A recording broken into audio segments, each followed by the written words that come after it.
Great to have you with us. Now, the ingenuity of an ICT teacher who, in the absence of a computer, draws the modern communication device on a blackboard for his pupils' appreciation is attracting support. The latest is from NIIT, which goes to the school's aid to supply it with 5 desktop computers, and also ICT textbooks and a laptop for the teacher himself. NIIT is also organizing ICT training for other teachers in that community. The pictures of 34-year-old Kweju Akoto went viral, depicting him draw Microsoft Word software and other components on the board in ICT class at Betinase MAJHS in Ashanti region. My colleague Ohiming Teria traveled to the school in the Edra-Setredumase municipality and caught up with the innovative teacher and his pupils in the middle of an ICT lesson. I've held my mouse, or I'm about to move my mouse into the document window, okay? So let's assume this is my mouse. Then I've moved it into the document window, okay? So we want to highlight it. And selecting the text means what? Clicking and dragging the IB pointer. So when you click on your mouse, you don't have to take off your finger, okay? Kweju Akoto spends at least 15 of the 70-minute lesson period to sketch this Microsoft Word software. You have to select the text Very good. So the first step says we should select. It is one of the tools he has been using to teach students for the past 6 years he has been in this job. The idea was that I wanted them to have a picture of everything because there's no computer here. So I decided to adapt to this drawing thing so that you always know that when you are from this step, you move to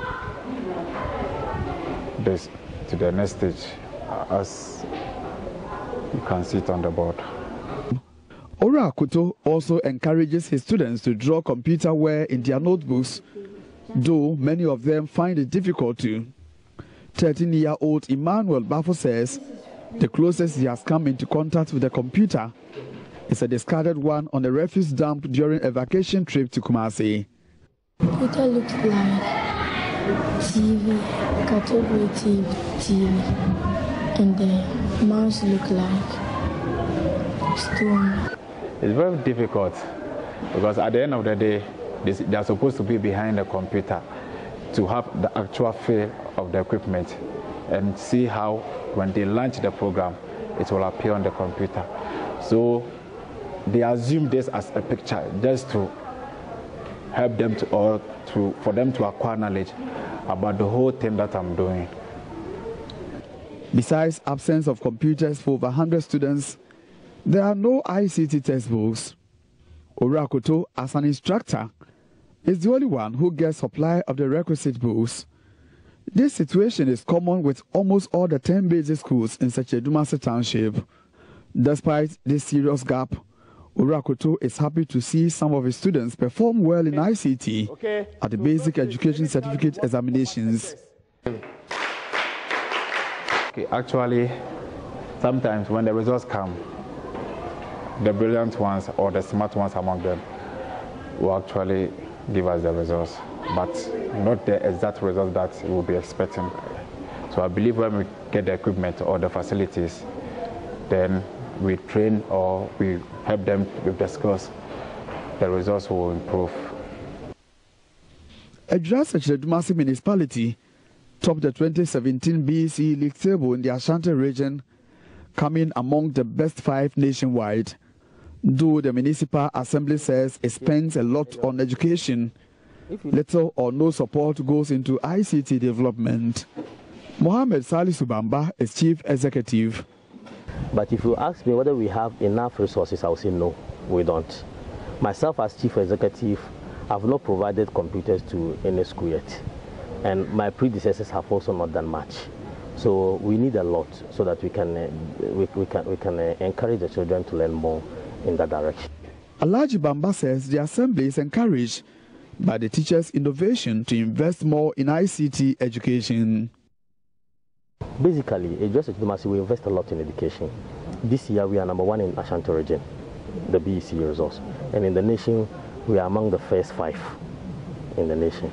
So I think going forward, we should also move our attention from the normal provision of school blocks and furniture to also providing computers for the study of ICT.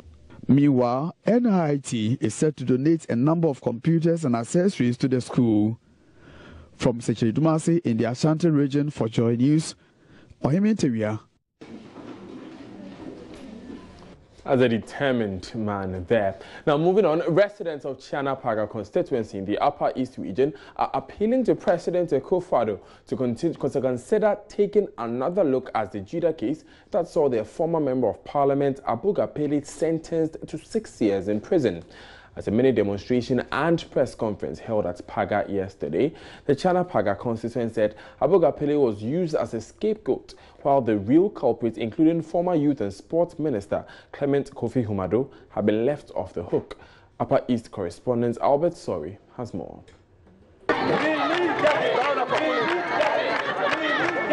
Decorating themselves with red ribbons as a sign of protest, the people of Chiana-Paga gathered at the Paga township, wielding placards with various inscriptions on them.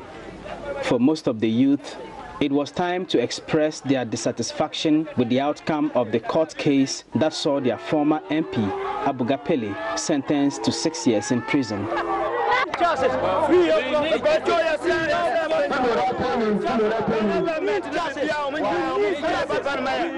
And for some of the women, it was an opportunity to express their grief. It looked as though their former MP had died.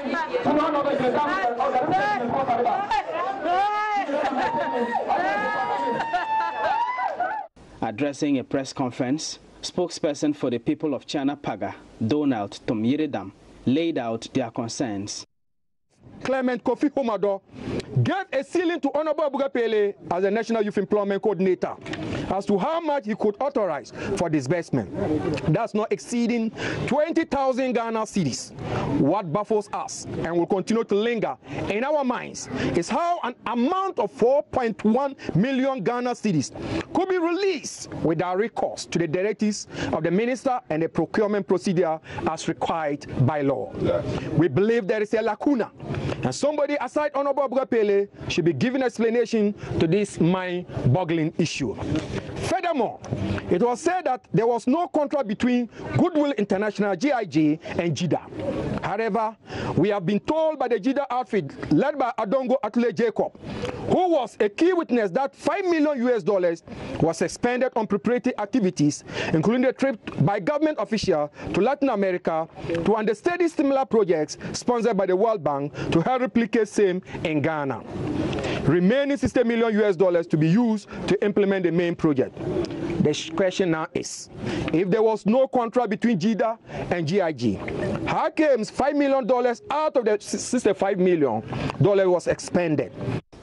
He said, though the people of Chiana-Paga support the fight against corruption, they feel that there were other persons deeply involved in the signing of the JIDA contracts, and therefore they cannot understand why it appears as though ABUGA PELE is being made the scapegoat. For instance, Minutes of Management meeting held on December 21st, 2011, quoted the National Coordinator of JIDA, ABUGA PELE, as saying, I quote, "I must point out, though, that I am not in favor of outsourcing our payroll, but since it is the decision of the ministry, we have to comply." ABUGA PELE's resistance was to, unquote, ABUGA PELE's resistance was to prevent the state from losing so much money. However, Clement Kofi Humado, once again, Clement Kofi Humado paid no heed and went ahead and signed the contract. Rather interesting today, the advocate of such an excellent idea is languishing in prison, while the wrongdoers are walking freely. We are just making an appeal for the president to take a real look, that when there is an appeal, the panel of judges would definitely have an impartial mind on this very issue. And we don't have even an iota of doubt, as a president who wants the right thing to be done, that he would allow this case to delay. We believe he will do it promptly and promptly. Some of the Chiana-Paga constituents also spoke to Joy News. We are all worried about it. if it was rightly done, nobody would have been worried. But it seems there are some people who even came together and even made this thing to be against him. We are very disappointed in the big waste of MDC. The reason is that we are all aware of what is going on. We're thinking that our own party people can step in and help our former MP out, of which they've never done. So please, we are pleading and pleading, especially to our current president, that he should come to our aid and free our former MP for us. We know he can do it. And once the appeal is going on, when the appeal comes to his notice, he should try his best to help us and free our MP for us. That is the cry we are crying for now. For Joy News, Albert Sorry, reporting from Paga. Back to Accra now and to other issues. Some residents of Ashaiman, Middle East, here in the Greater Accra region, are angry over a permit issued to a private developer to construct a washing bay in the neighborhood.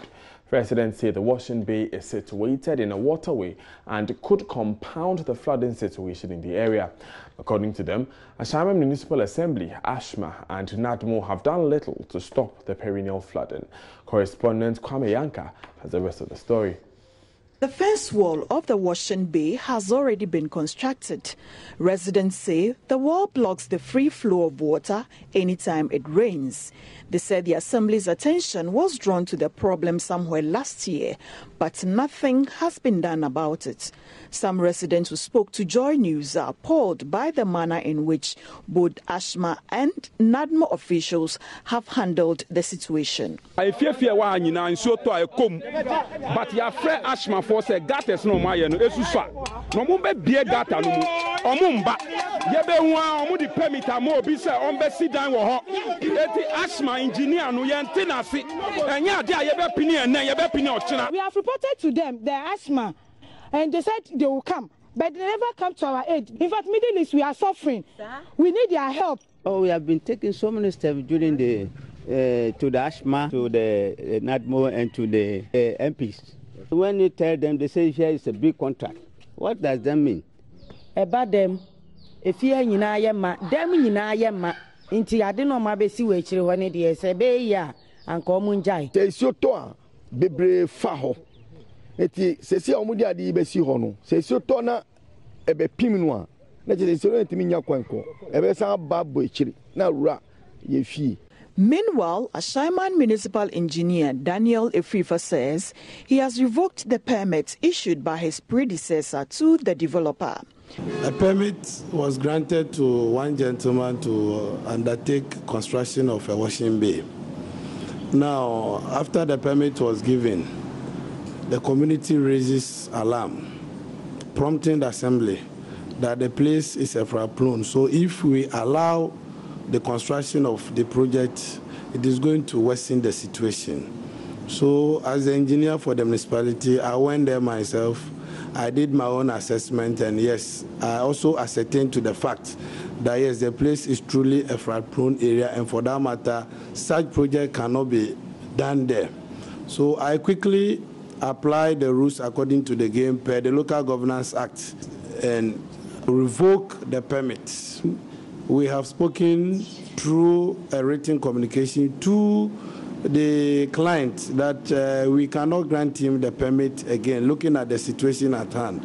Daniel Efrifa indicated that ASHMA has constructed a storm drain to address flooding in the area.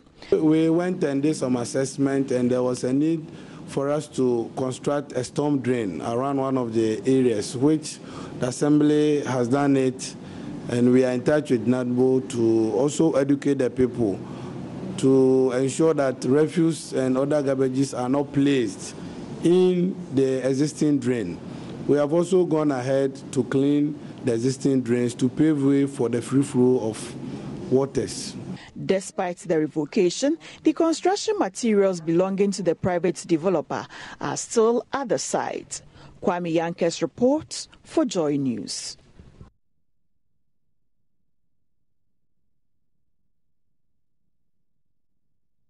Now, tonight at 6:30 p.m. and 8:30 p.m. on Joy News, our latest Hotline documentary will hit your screens.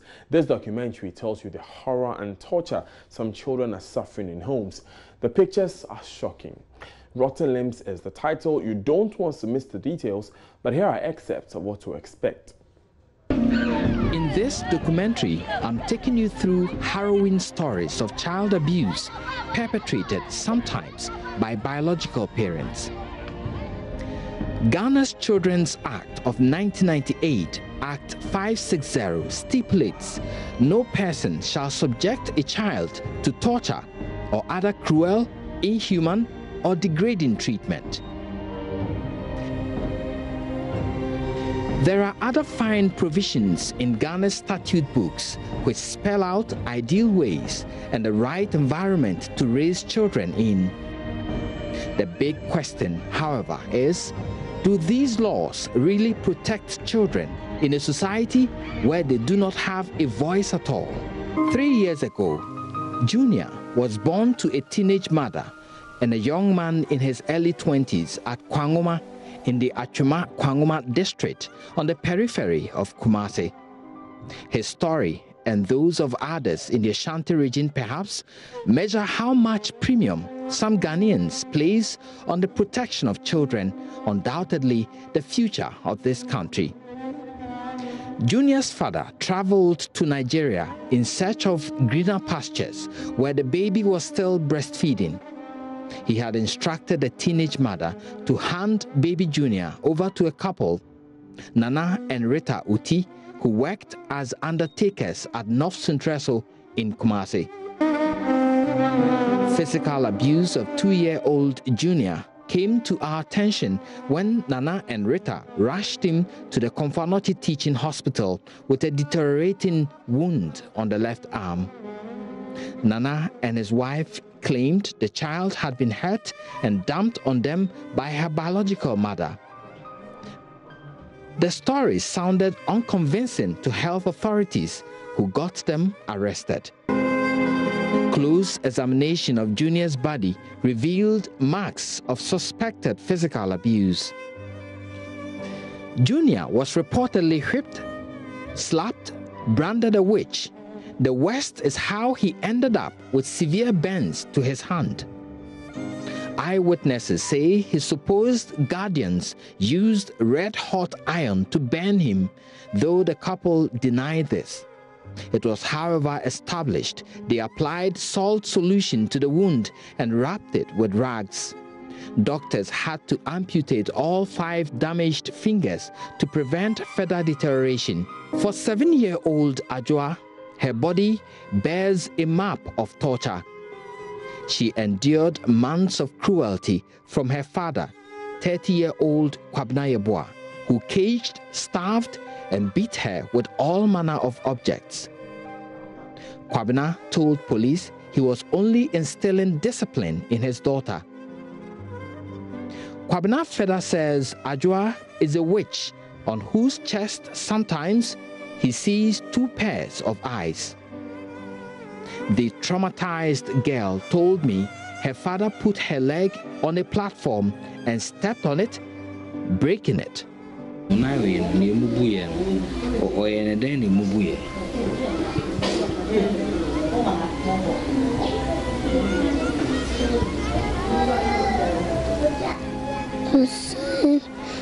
am insurance and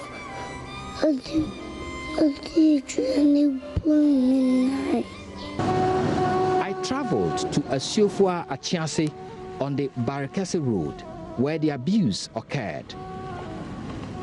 Kwabena's girlfriend and other neighbors have been silent over the persistent abuse until he threatened to kill the girlfriend over money he claimed Ajua had stolen.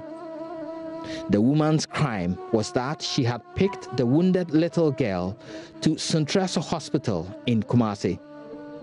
Shocked by the extent of harm inflicted on the girl, Dr. Ashura Bakari, a pediatrician at the hospital, alerted police.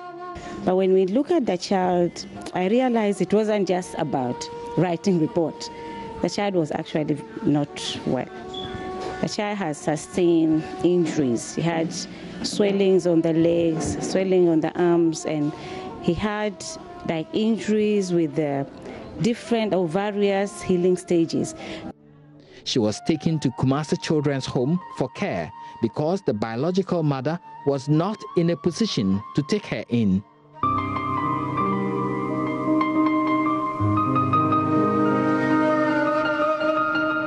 "11-year-old Priscilla Akoto exudes energy, always beaming with smiles.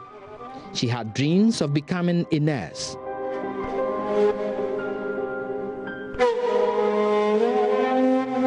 Late October 2015, she went in and out of hospital for treatment of what relatives saw as abnormal pains. With little improvement, after months, doctors at Agogo Hospital detected she had been defiled. Priscilla later told her mother, a staff of the Konongo office of the Ghana Revenue Authority, Charles Kofi Aka, sexually abused her on several occasions. Many a time, inhuman treatment of children like Junior is carefully hidden by the perpetrators, parents, relatives, and guardians. Still watching Joy News today. I am Daniel Dazi. We'll take these important messages, but when we come back, we'll take you to the two towns in the western region with interesting names. Stay with us.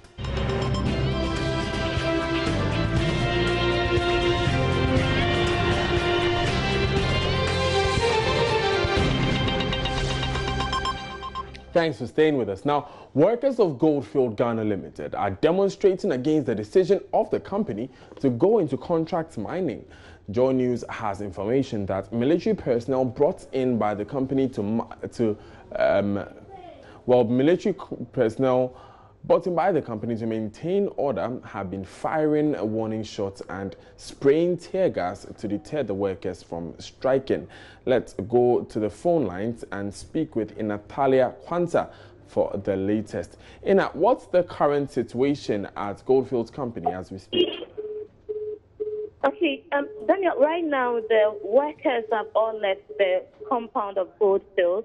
They are meeting at the community center at Tapa here, where I'm almost there. I'm not there at the moment, but as you rightly said, some of the workers have been injured and they are at the Tapa government hospital receiving treatment. Has the company or the military given any reason for what has taken place? No, they haven't. Do we understand how the incident started?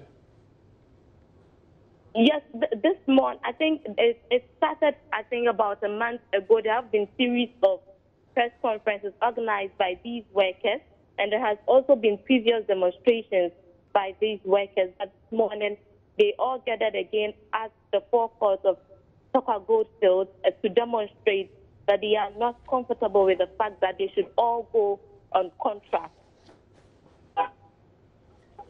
Right. Thank you, Natalia Kwanza. Meanwhile, the General Secretary of the Ghana Mine Workers Union, Abdul Momen Bana, has condemned the action of armed men who allegedly abused and shot some of the workers.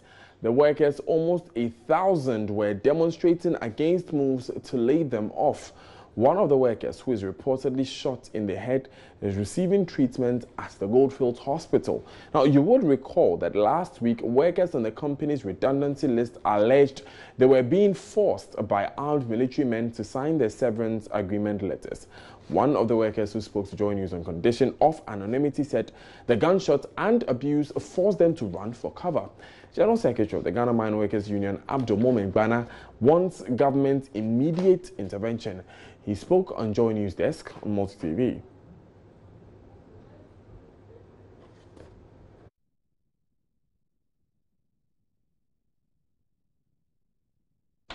Still watching Joy News today with me, Daniel Daze. Let's take business with Emmanuel Abajuafi.